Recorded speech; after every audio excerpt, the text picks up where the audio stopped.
irmãos, estamos seguindo a série Consagrados.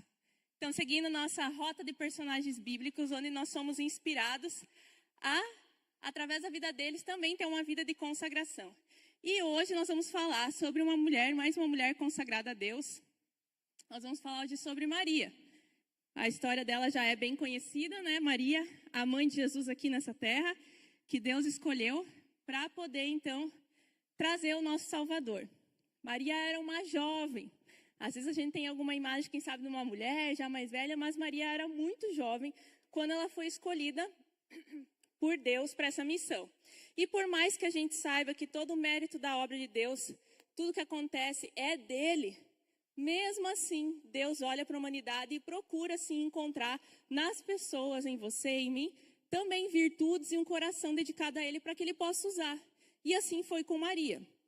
Deus olhou para Maria e se agradou. Ele precisava de uma moça que pudesse trazer o Salvador à terra, gerar. E ele olhou para Maria e viu um coração humilde e servil. Uma moça que era dedicada a Deus. Então, com quem Deus poderia falar, ele seria ouvido. E a quem Deus poderia entregar essa missão preciosa que ela atenderia com submissão. Então, por mais grandiosa e honrada que era a missão de gerar o nosso Salvador, a gente sabe que essa missão carregava junto com ela um caminho difícil a percorrer, né? Então, se a gente se coloca no lugar de Maria como mãe, imagina você receber uma missão assim tão preciosa e tão honrada, mas também como fica o coração de uma mãe diante de tudo que Jesus passou. Algumas vezes Maria deu uma balançada, né? A gente vê lá no momento, quando Jesus já era adulto, já estava no ministério, que ela já queria impedir o sofrimento de Jesus, que ele fosse exposto, provavelmente com aquele coração de mãe de guardar, mas naquele momento ela não estava discernindo. Ela foi levada, quem sabe, pelos filhos, né? Porque os irmãos foram junto. Mas a sua caminhada, ela é marcada por uma caminhada de proximidade com Jesus. Respeitando, principalmente, aquilo que Deus colocou sobre ela. E também sempre procurando compreender o que Deus queria através da vida de Jesus. E se colocando como também aquela que precisava de um Salvador. Maria precisava de um Salvador. Por mais que ela gerou Jesus, ela, humana, como todos nós, também era pecadora, tinha suas falhas e precisava de Jesus. E ela recebeu essa missão maravilhosa. Ela deveria ter ali, provavelmente, entre 14 e 15 anos, na época que ela foi chamada a essa missão. Era muito comum nessa época as meninas casarem tão cedo. E hoje nós não encontramos facilmente em moças da mesma idade a maturidade que nós vemos em Maria.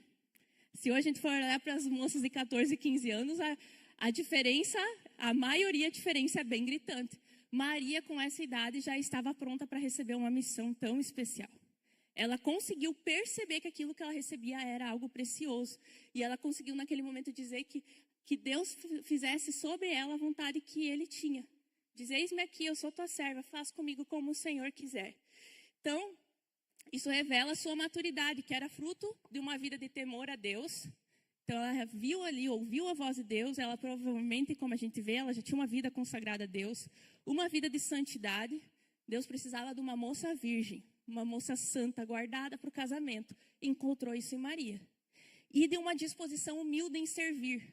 Então, Maria já tinha essa prática do serviço, porque senão ela não teria aberto mão da sua própria vida para poder se entregar a essa missão. Então, Maria era consagrada a Deus e por isso foi separada por ele.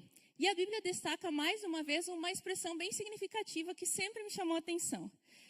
Ele fala mais uma vez que diante de momentos aparentemente incompreensíveis que aconteciam a Maria, e certamente que surpreendiam ela, a Bíblia relata que Maria guardava todas essas coisas em seu coração.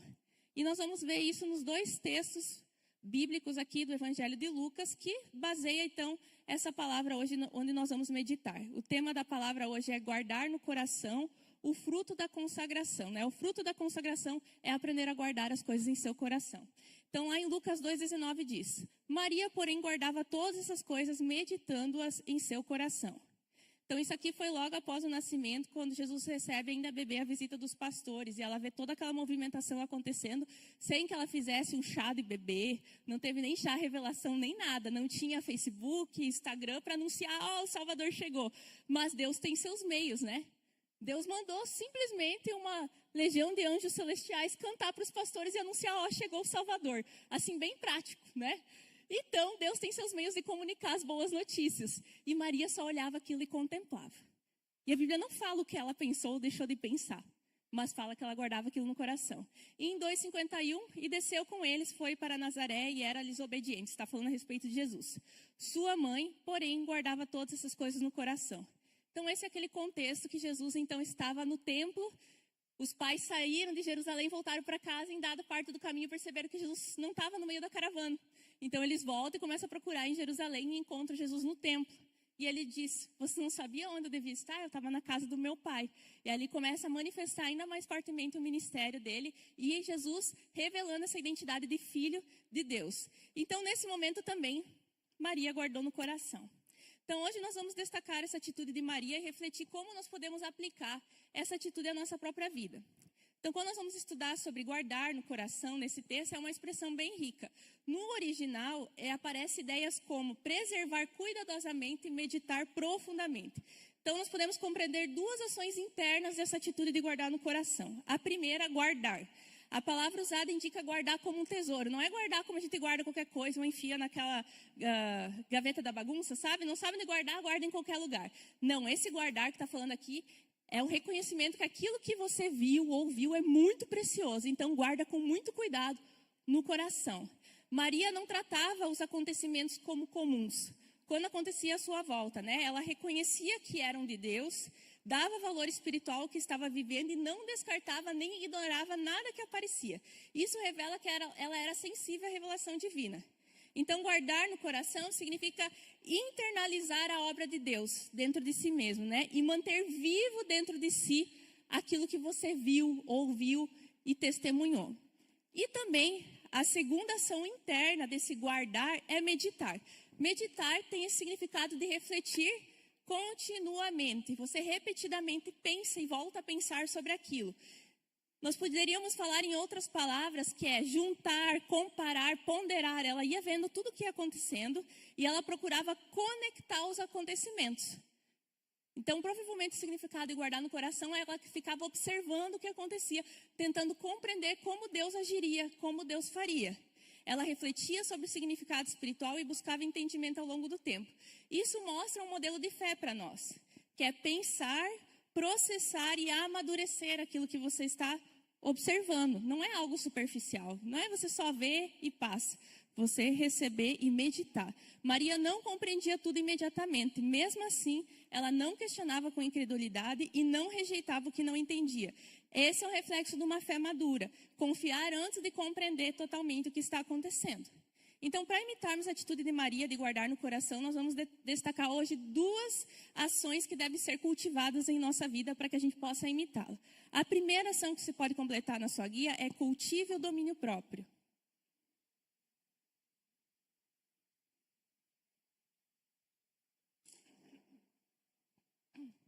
Maria sabia dominar seu coração e pensamentos diante do que a deixava com incertezas e sem compreensão. Então, se Maria tivesse toda a compreensão do que estava acontecendo, provavelmente a Bíblia traria isso, mas a Bíblia traz que ela guardava no coração. E parece muito diferente da época que a gente vive, né? Hoje nós somos estimulados a expor publicamente quase tudo. Tudo que a gente questiona, tudo que a gente pensa, tudo que a gente acha, tu abre lá, a rede social já tem. No que você está pensando hoje? Foi criado, por exemplo, os stories, já com o intuito de você expor a sua vida. Sempre o que você está pensando, sentindo, fazendo.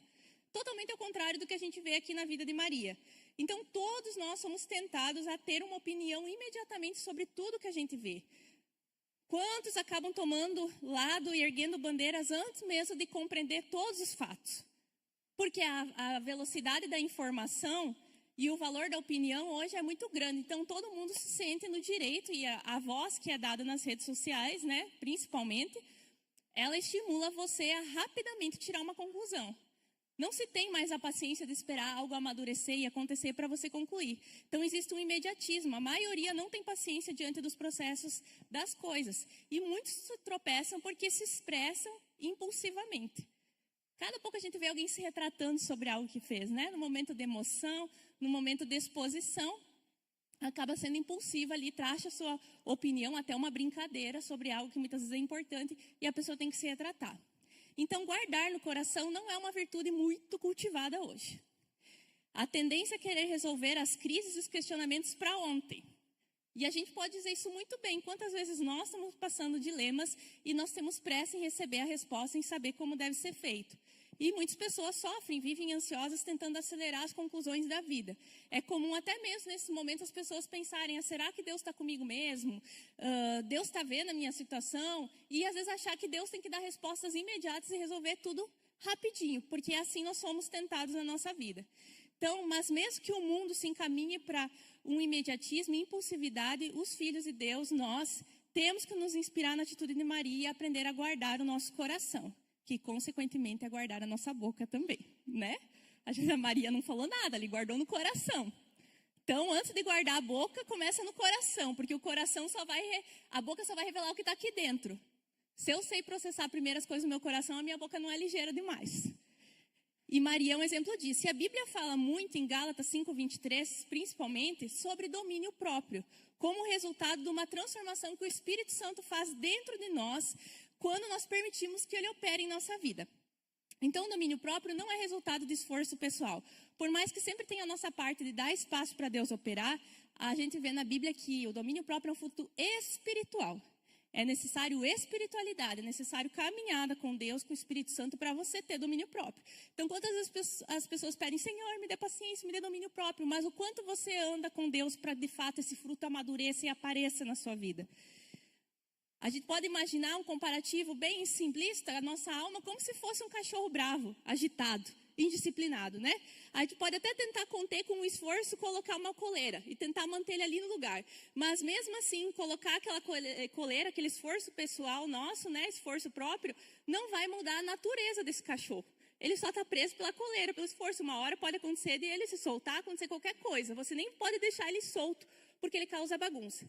Mas agora a gente pode pensar que o Espírito Santo é como se fizesse uma função de adestrador. Ele nos ensina, corrige e conduz ao comportamento correto. Então, a coleira não muda a natureza, mas o adestramento pode ensinar a se comportar. É uma submissão ao Espírito Santo. Então, é ele que vai nos levar a essa atitude de agradar a Deus. E nós precisamos aprender, então, a nos submeter à instrução e à correção, porque senão não tem efeito isso que o Espírito Santo quer fazer em minha vida. Isso só é possível quando a gente aprende a ouvir o Espírito Santo e não a nós mesmos.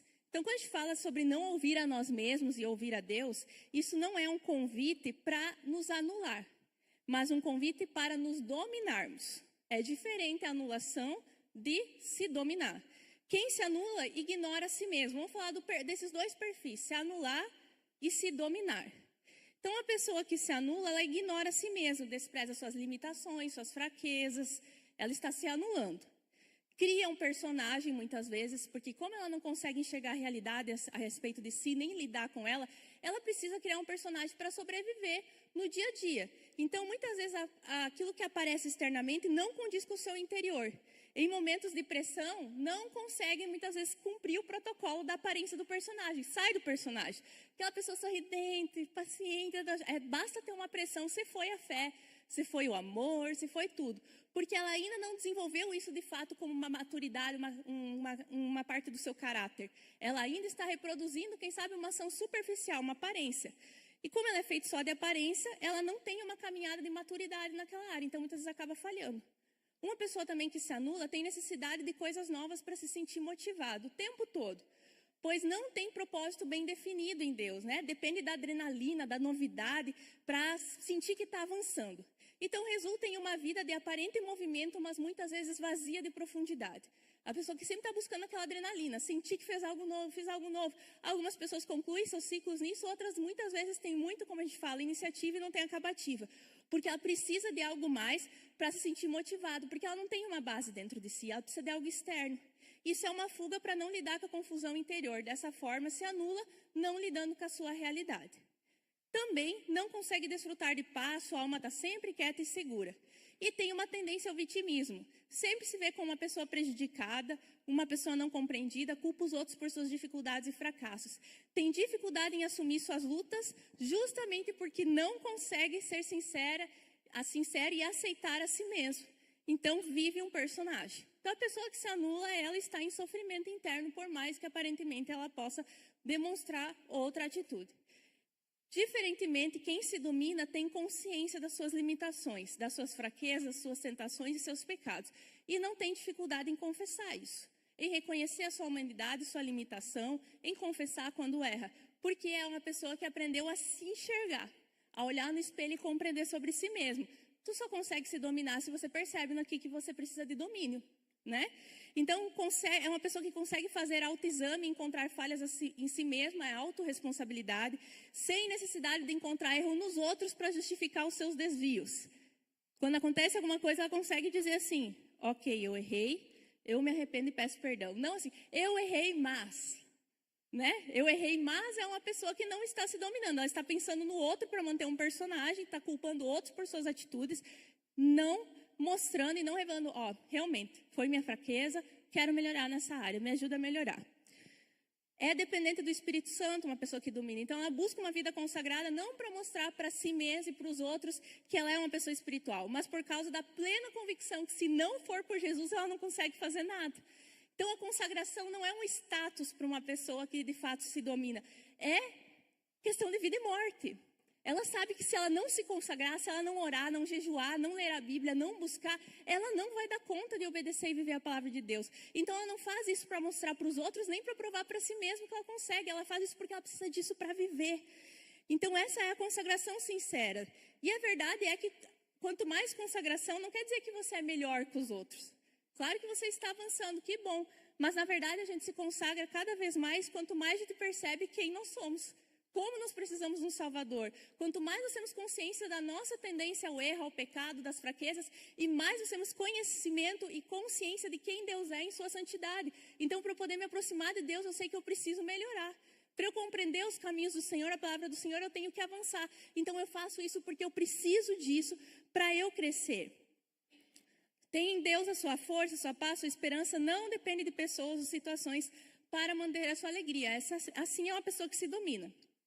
Então, a dependência emocional revela falta de domínio próprio. Uma pessoa que depende dos outros para se sentir bem, está mostrando que não consegue se dominar. A falta de domínio próprio revela pouca correspondência e dependência do Espírito Santo. Porque o fruto do Espírito Santo, quando ele está na sua vida operando, automaticamente ele vai gerar domínio próprio. Então, alguns confundem, por exemplo, nós podemos abrir um parênteses aqui para falar um pouco sobre isso. Alguns confundem emoções com o falar do Espírito Santo. O Espírito Santo não é um sentimento, o Espírito Santo é uma pessoa. E uma pessoa bem equilibrada. Que fala com sensatez bíblica, que dá direcionamentos sérios, muitas vezes direcionamentos que não entram na compreensão humana. Então, ele não é o que tu sente. O Espírito Santo é uma pessoa de relacionamento. E muitos dão moral a seus sentimentos pensando que estão sendo direcionados por Deus. E a gente percebe que não estão sendo pelo final das coisas. Coisas que foram de, Deus me falou, mas nunca aconteceu, né? Deus me falou, mas a pessoa só começou e não terminou. Então, muitas vezes a pessoa está sendo movida por sua emoção. O Espírito Santo produz fruto, não impulsividade. O Espírito Santo permanece, emoções mudam o tempo todo. O Espírito Santo não traz confusão, mas traz paz. O Espírito Santo discerne, emoções sentem. É diferente, o Espírito Santo não que ele não tenha sentimentos, mas ele tem discernimento principalmente. Aquele que é guiado pelo Espírito Santo, ele não vive de sentimentos, ele vive de discernimento. Até os nossos sentimentos direcionados por Deus podem nos inclinar a ter um ouvido atento ao Senhor. Mas é baseado na palavra de Deus que a gente interpreta o que está à nossa volta. Então, emoções precisam ser lideradas e não seguidas. É isso que Deus vem nos trazer. Elas não podem nos liderar. Se eu quero ter um domínio próprio em minha vida desenvolvido, eu não posso deixar que as minhas emoções me dominem. Não viva pelo que você sente. Viva pelo que você sabe que é verdade. Então, o Espírito Santo nos ajuda a governar as nossas emoções. A emoção vai dizer, faz agora do jeito que você quer. O Espírito Santo vai dizer espere, pense, escolha certo. Né? Ele não é impulsivo. Então, saber esperar, e Maria soube fazer isso quando ela não saiu falando ou desesperada, né? É importante para nós. Quem vive ansioso, sofrendo pelo futuro, por si mesmo, pelos outros, não consegue descansar nas promessas que Deus tem o controle sobre todas as coisas. Então, se anular, como nós vimos até aqui, a frase que está na sua guia, se anular é fugir de si mesmo. Não lidar consigo mesmo. Se dominar pela ação do Espírito Santo é encarar quem você é, alinhar-se à verdade de Deus e viver com propósito, equilíbrio e paz. Então, o domínio próprio ele é comparado a um fruto. E um fruto precisa ser amadurecido. Então, à medida que nós vamos escolhendo o agir do Espírito e da verdade sobre nossas vidas, nós contribuímos para que esse fruto amadureça em nós também. E a segunda ação que nós precisamos ter é cultivar a maturidade. Cultive a maturidade. Pode preencher na sua guia.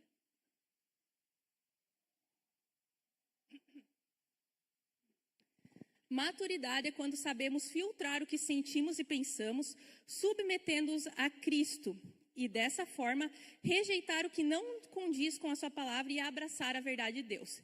Então, como nós fazemos isso? Esse processo de amadurecimento. Tem o texto em 2 Coríntios 10, 5, acho que eu não coloquei na tela, mas vou ler para vocês aqui. E levando cativo todo pensamento para torná-lo obediente a Cristo. É a parte de um versículo que fala sobre isso que nós vamos tratar agora.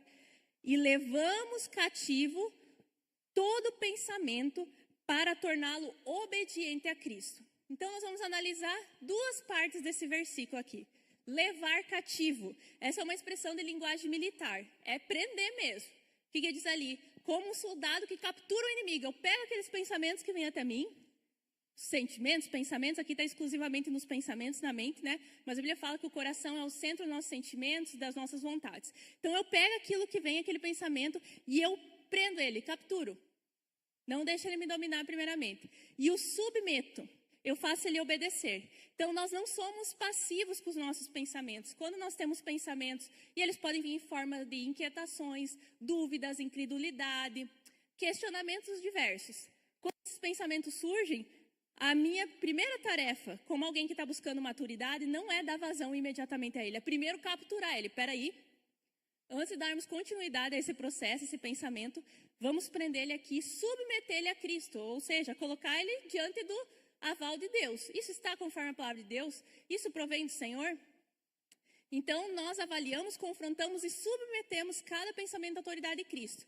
E a segunda parte desse versículo fala, para torná-lo obediente a Cristo. Então, o objetivo não é apenas rejeitar os pensamentos ruins, mas alinhar a nossa mente com Cristo. A gente sempre fala, não adianta você só tirar coisa ruim fora, tu tem que preencher esse espaço aqui. Então, se veio uma mentira, tu tem que substituir por uma verdade. Porque a cabeça, quando ela fica vazia, ela começa a dar vazão a coisas que não são espirituais nem a verdade bíblica. Então, eu pego aquela mentira e eu alimento a minha mente com as verdades de Deus. Por exemplo, pensamentos que a gente pensa assim, nossa, são pensamentos simples, mas na hora, muitas vezes, que o mar está tentando me submergir, como nós cantamos aqui, eles se tornam bem naturais em nossa mente. Deus não se importa comigo. Mentira. Não, a palavra de Deus diz totalmente ao contrário disso. Eu não consigo mudar. Mentira. Você tem todas as ferramentas espirituais para conseguir mudar. Eu estou sozinho. Mentira. Quantos versículos afirmam está conosco todos os dias? Eu não consigo suportar. Mentira. A Bíblia fala que não tem nada que venha à nossa vida que a gente não receba de Deus o socorro, a graça para enfrentar. Não está dizendo que vai ser fácil, mas você vai conseguir. Então, essas mentiras, elas podem vir assombrar a nossa mente em qualquer momento, diante de uma crise financeira, uma crise conjugal, de uma crise espiritual, de uma crise profissional.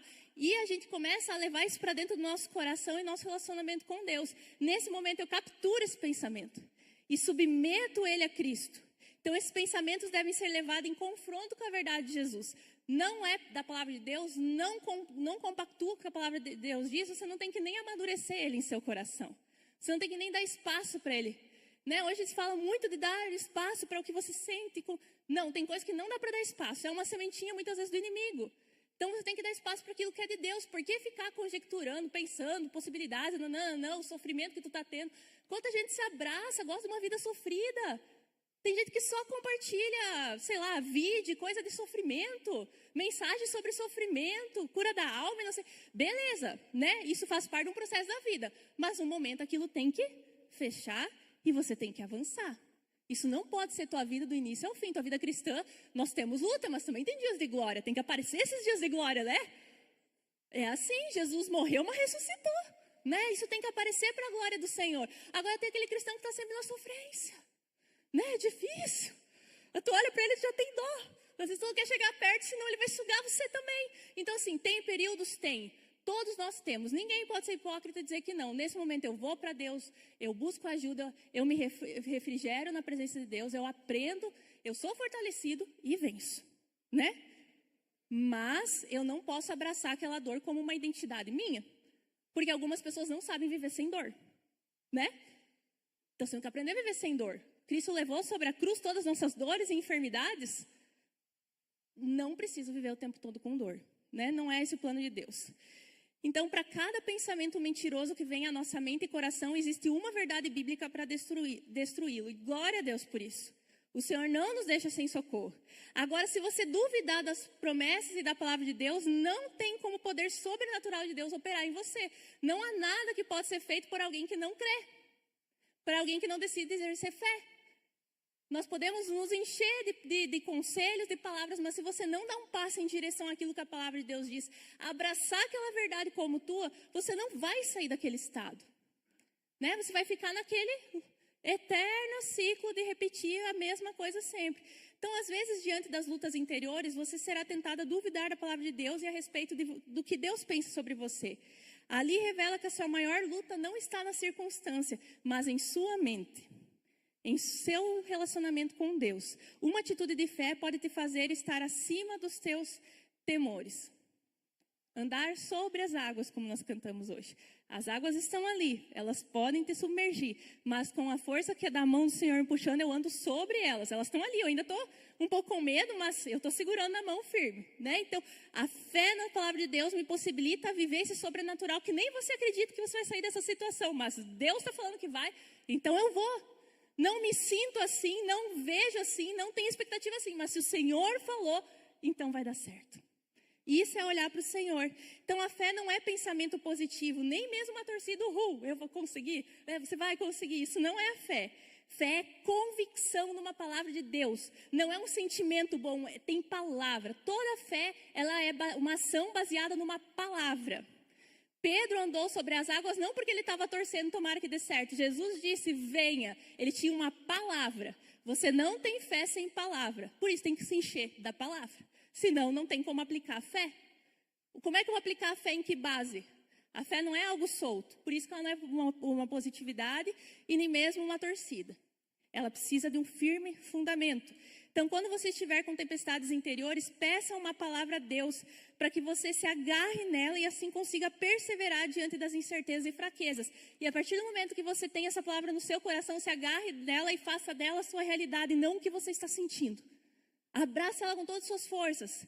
Às vezes, em alguns momentos, para algumas pessoas, não falta fé, falta uma palavra. E quando eu falo palavra, eu não estou limitando essa palavra a você receber uma profecia, uma revelação, um sonho. Essas também são maneiras de Deus falar e nos confirmar uma ação dele. Mas eu quero dizer também palavra que muitas vezes está faltando em nosso coração, a palavra do próprio Senhor, a Bíblia. Quando nós estamos escassos da palavra de Deus, não tem sobre o que o Espírito Santo te relembrar para te dar esperança. A Bíblia fala que uma das funções da pessoa do Espírito Santo é nos relembrar do que Cristo ensinou. Mas como é que ele vai me lembrar daquilo que eu não aprendi? Se eu não li, se eu não absorvi, se eu não guardei no coração, ele vai te ajudar a lembrar. É igual na prova que o Ed sempre fala para os adolescentes quando pede, pastor, ora pela prova. Eu vou orar por ti. Deus ajuda ele a lembrar de tudo que ele estudou. Essa é a oração. Não tem cair fora a minha parte, né? Então, Deus, ele quer que você cumpra a tua função como aluno e ele vai te dar a graça da misericórdia dele fazer que tua mente funcione e você lembre e consiga encaixar com sabedoria em cada momento da vida a palavra de uma forma apropriada. Sabedoria é isso, é conseguir captar o conhecimento bíblico e saber usar ele na hora certa. Porque nem sempre é fácil. A Bíblia diz que há tempo de abraçar e tempo de se afastar. Há tempo de plantar e há tempo de fazer morrer. Não é só plantar que é de Deus, nem mesmo só abraçar é de Deus. Existe o período de se afastar, existe o período de fazer morrer. Então eu preciso pegar toda a sabedoria bíblica que eu tenho, meu discernimento espiritual, minha vida com Deus, e eu preciso saber se aquele momento que eu estou vivendo é hora de plantar ou de arrancar, se é tempo de abraçar ou tempo de afastar. Então a palavra de Deus é para todos os momentos. Depois que você tem uma palavra, que você tem conhecimento de quem Deus é e como o Senhor te vê e o que Ele faz por você, é só ativar a tua fé. Então você nutriu a sua mente, o seu coração com a palavra de Deus, você tem uma palavra, agora ativa a fé. Se comporte com essa fé, né? Adianta Jesus dizer, não vai chover e você sai de guarda-chuva, né? Que fé é essa? Que é um exemplo bem simplíssimo na nossa vida, você vai conseguir enfrentar, não sei não. Né? Você tem que se comportar nessa fé. Não sei quanto tempo vai demorar, mas eu vou conseguir. Né? Não sei o que eu vou ter que enfrentar nesse processo, mas vai dar certo, porque o final só chega quando dá certo.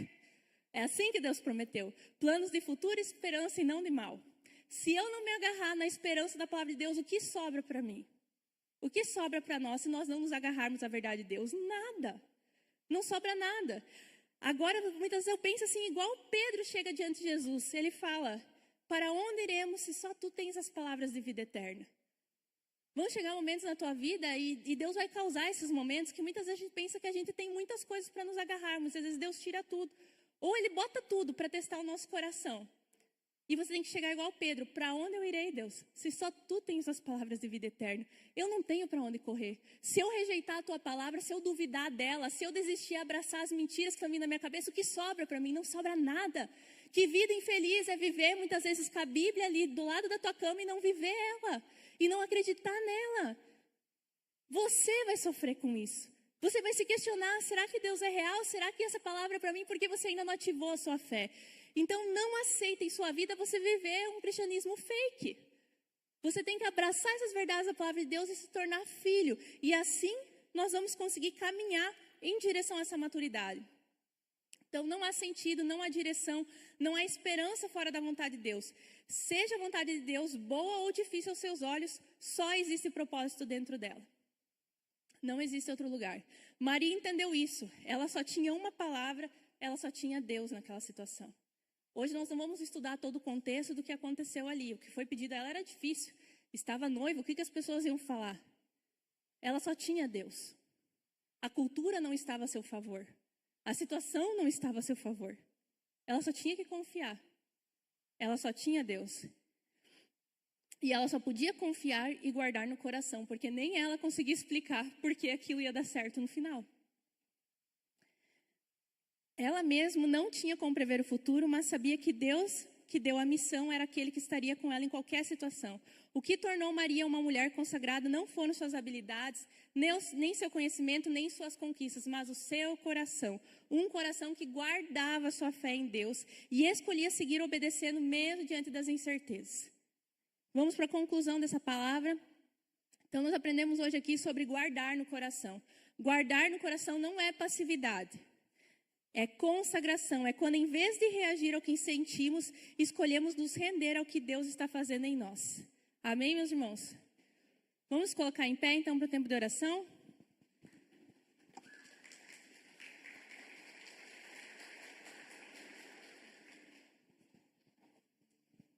Isso aí, galera, glória a Deus por essa palavra, né? Queria poder conversar com vocês, para nós conseguir aplicar ainda mais esses textos, essas aplicações da minha esposa, que é interessante que, se nós fosse definir o Evangelho em uma palavra só, deveria ser equilíbrio. Equilíbrio. Alguém pode pensar, tá, entendi, eu vou guardar tudo no meu coração a partir de hoje, vou procurar mais ninguém, vou guardar tudo para mim, é melhor não falar com ninguém. Não. Maria guardou no coração coisas que ela não entendia e coisas que ela não tinha resposta. Então ela recebeu o filho dela ali como salvador do mundo. Imagina, você coloca um filho no mundo, mulher ali, e aí alguém fala, viu, esse cara vai salvar o mundo inteiro. Não entendi como assim. Está preparando ele para ser engenheiro, para ser advogado, vai salvar o mundo, né? Ela ficou naquela. Então, quando você escuta essa palavra guardar no coração, você não pode pensar que guardar o tempo todo, né? Aí tem aquela pessoa, não, entendi, pastor, então eu vou contar para todo mundo minha vida, pastor, tamo junto. Vou falar para todo mundo, aí quem passar na rua, eu estou falando aí, pastor. É o equilíbrio. Existe uma frase que fala bem assim: santidade é você não ter nada do que esconder. Sabedoria é você não precisar contar para todo mundo o que você vive e o que você não vive. Então, quando você percebe que Maria, ela guardou no coração certas coisas, você repare, você não ia ver Maria postando no Insta, gente, estou pensando aqui hoje, sabe, amigas, e eu estou guardando no coração. Não, ela só guardou no coração, ela não falou para ninguém. Tem costume de sair contando tudo, né? O que a gente sente, com quem a gente conversa, o que a gente come, o que a gente veste, que academia que a gente malha, é tudo, tudo. Então, princípios práticos aqui, queridos. Pode pensar, ok, pastor, o que eu tenho que fazer? Toda vez que acontecer qualquer coisa na tua vida, que tu ficou com dúvida, que tu não gostou, ou que você gostou, ou que tu foi tentado, ou que tu não foi tentado, qualquer coisa na tua vida, a primeira coisa que tu tem que fazer, orar. Vai para Deus, né? Porque, né, Léo, quando a pessoa ela vai para um pastor, ou vai para o discipulador, ou vai para o cônjuge, ou vai para o filho, em primeiro lugar, o Senhor perde a glória, né, Gustavo? Então a primeira coisa, deu qualquer coisa que tu não entendeu, que você acha que isso, eu acho que aquilo, vai orar, cara. Senhor, quero falar contigo, aconteceu tal coisa, eu estou vendo isso, eu estou sentindo aquilo, eu estou pensando isso, eu fiquei ofendido, eu fiquei magoado, eu estou me sentindo sozinho, sozinha. Independente do que for, ore a Deus. Isso é coisa de crente, pessoal. Oração é uma coisa antiga, mas funciona ainda. Isso é coisa de crente, né? Por isso que Deus mandou Jesus morrer na cruz. Eu sou o caminho, né? É para nós ir, cara. Isso não é egoísmo, isso não é soberba, isso não é orgulho, isso não é independência, não. Isso aí é espiritualidade, galera. Aconteceu tal coisa, Senhor, quero falar contigo. Deu alguma coisa que tu não gostou no cônjuge? Fala com Deus. Aí tu vai reto no cônjuge e leva uma repreensão. Aconteceu tal coisa, mas eu vou arrebentar meu chefe, hoje eu vou falar umas verdades do meu chefe, é demitido. Então tem coisa, queridos, que acontece na nossa vida por falta de uma coisinha simples, orar. Se nós fôssemos orar, se nós ficássemos um tempo em oração, eu como pastor, queridos, eu até brinco, né? Mas o tempo todo eu sou pressionado, pastor, faz isso, pastor, tem que agir amanhã, tem que agir agora, tem que falar tal coisa. Eu falei, só um pouquinho, vamos orar. Vamos orar. Porque a oração, queridos, ela nos coloca num estado de cosmovisão completa. Tu começa a orar, tu começa a analisar, tu espera, tu tem paciência, tu ouve Deus. Você começa a ter impressões do Espírito, você não age de modo precipitado, né? Sempre eu digo uma frase, que quem tem pressa tropeça. Então a tua primeira reação é já agir. Lembra de Jesus Cristo, nosso Senhor maravilhoso, disse, se você tomar um tapa no teu lado direito, lembra que ele falou? Ofereça o lado esquerdo. O que Jesus está falando é que a nossa primeira reação é não reagir. Isso vale para qualquer coisa, vale para uma briga, vale para uma ofensa, vale para uma mágoa, vale para uma circunstância. A nossa mania de querer, vou reagir. Não. Aconteceu alguma coisa, Deus sabe o que faz, sabe o que permite. Se Ele permitiu acontecer, é porque tem que acontecer, acabou. Mas eu não mereço, quem disse que não? Quem disse que não? Né? Deus nos dá um fardo maior que pode carregar. Então se Ele deu um fardo, ou é porque tu merece, ou é porque tu não merece, mas tem que ser provado para ser melhor como ser humano. Acabou, gente. Então assim, eu oro, eu não reajo imediatamente, justamente para mim poder orar. O apóstolo Paulo disse bem assim, irai-vos, mas não pequeis. Vai ter momentos que vai acontecer coisas na tua vida, tu vai ficar irado, e talvez você vai reagir de modo correto, você vai falar a verdade, você vai falar o que tem que ser falado, mas se você falou em estado de ira, já não valeu. Irai-vos, mas não pequeis. O próprio apóstolo Paulo fala, não vá dormir colocando o sol sobre a tua ira. Então sim, ore a Deus. Deus, o que eu devo fazer aqui? Eu devo, Senhor, procurar ajuda? Às vezes Deus vai ter que falar, sabe o quê? Não. Você sempre acha que Deus vai procurar ajuda, às vezes não. Às vezes eu vou falar assim, filho, filha, não procure ajuda. Vamos enfrentar nós dois isso aqui. Vamos enfrentar nós. Para de ficar aqui nem um megafone falando dos teus problemas, todo mundo, viu? Vamos enfrentar nós aqui. Confie em mim.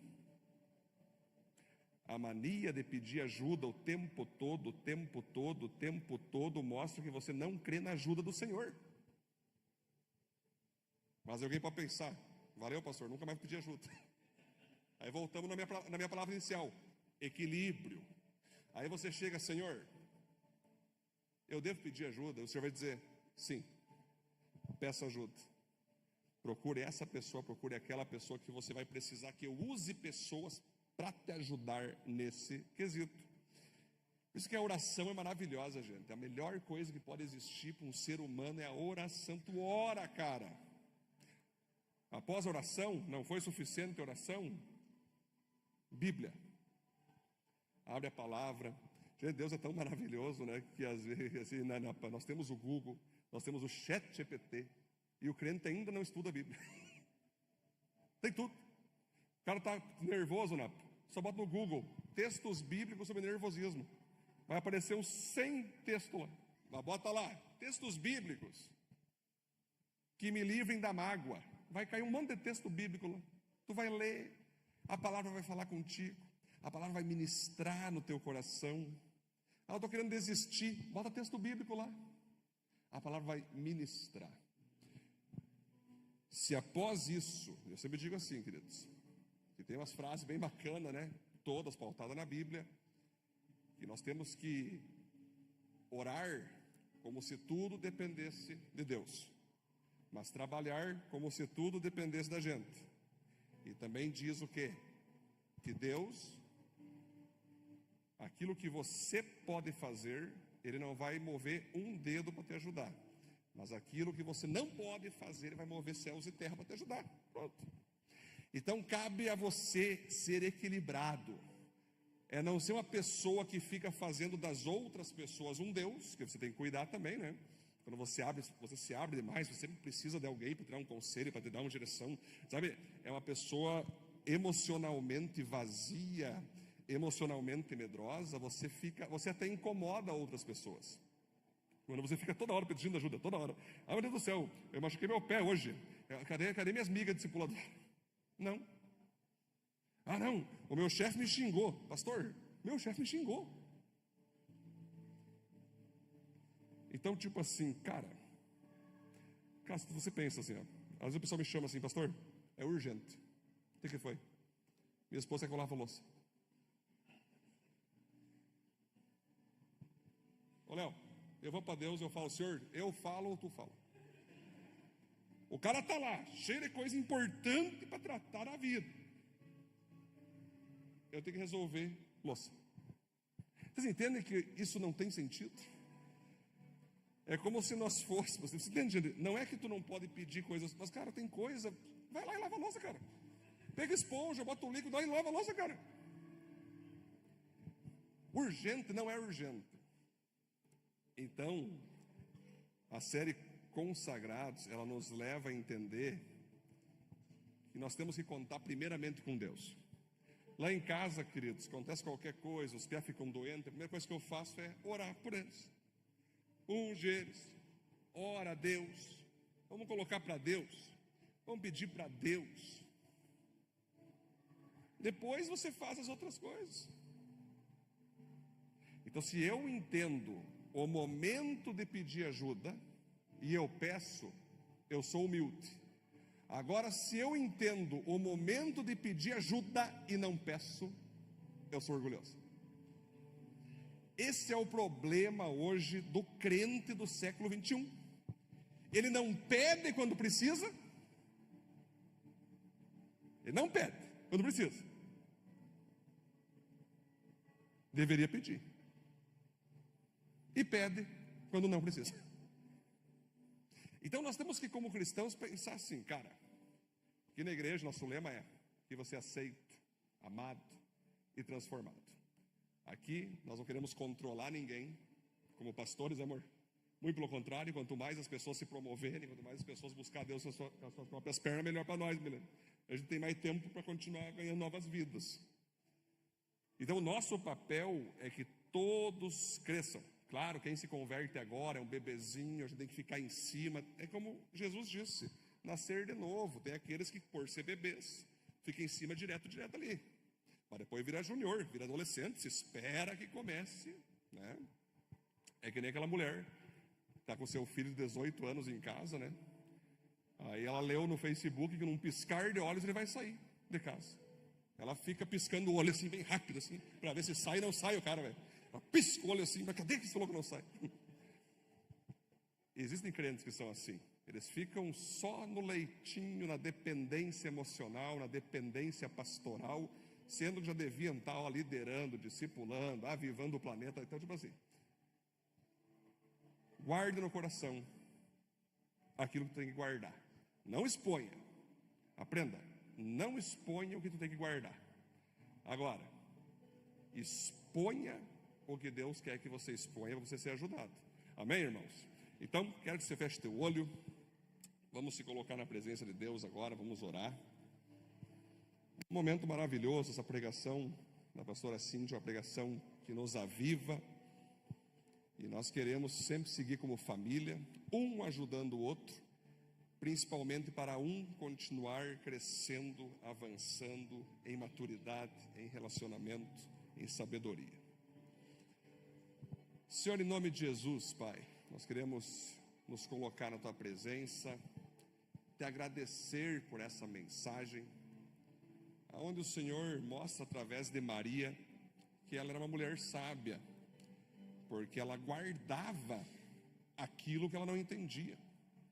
Hoje a nossa geração é uma geração tão quebrada que ela abre a rede social e coloca para o mundo inteiro o que ela sente, as dúvidas. Quantas pessoas nos dias de hoje, Deus, inclusive cristãos, tentam encontrar, Deus, o Senhor em outro ser humano, fazer do outro ser humano o seu Deus. Nós sabemos, Pai, que o Senhor usa pessoas, mas quem deve ser adorado é o Senhor. O Senhor não divide a Tua glória com ninguém. Então que a gente venha aprender, Senhor, a cultivar, que primeira reação nossa sobre qualquer circunstância é nós orarmos ao Senhor, é nós abrirmos a Tua palavra, é nós ficar ali até nós ouvirmos o Teu Espírito Santo. E quando o Senhor falar, guarde para mim e para você isso, a gente vai guardar. Quando o Senhor dizer, isso não precisa pedir ajuda, nós vamos obedecer, Senhor. Agora, se o Senhor falar, filho, filha, busque ajuda urgentemente, imediatamente. Eu preciso que você procure essa ou aquela pessoa, porque eu quero usar pessoas para resolver a tua situação. Que a gente venha ser humilde e venha pedir ajuda. Tudo é baseado no teu equilíbrio, tudo é baseado naquilo, Deus, que o Senhor nos ensina. Não queremos ser fechados demais, não queremos ser expostos demais, queremos ser maduros, equilibrados e fazer aquilo que o Senhor sempre nos manda. Você que está enfermo, que possui alguma enfermidade física ou emocional, espiritual, talvez não consegue dormir de noite, tem visto vultos. Você que tem crise de ansiedade, síndrome do pânico, coloca a mão no teu coração agora. Nós vamos orar por você. Senhor, em nome de Jesus, Pai, cubra com o teu sangue cada pessoa agora aqui, Deus, que está buscando essa cura. Alguns talvez estão doentes aqui, Senhor, justamente porque não pedem ajuda, porque não abrem seus causos, porque não abrem seus pecados, porque não abrem suas mazelas e precisam abrir, para que sejam curados, para que sejam libertos e restaurados. Então, aonde tiver uma doença física, Senhor, dos pés à cabeça, cura essa pessoa agora em nome de Jesus Cristo, Senhor. Onde tiver uma doença emocional, cura essa pessoa em nome de Jesus. Onde tiver, Deus, um demônio, um espírito maligno prendendo essa pessoa, nós expulsamos esse espírito maligno em nome de Jesus. Cubra-os com o teu sangue, Deus. Queremos o teu sangue purificador, justificador. O teu sangue que nos santifica, justifica, purifica. Te louvamos, Deus. Continue nos ajudando a andar, Senhor, em maturidade, a andar, Senhor, em sabedoria e, sobretudo, ouvindo a Tua voz e obedecendo a Tua voz. Assim nós oramos e agradecemos em nome de Jesus. Amém, amém, glória a Deus.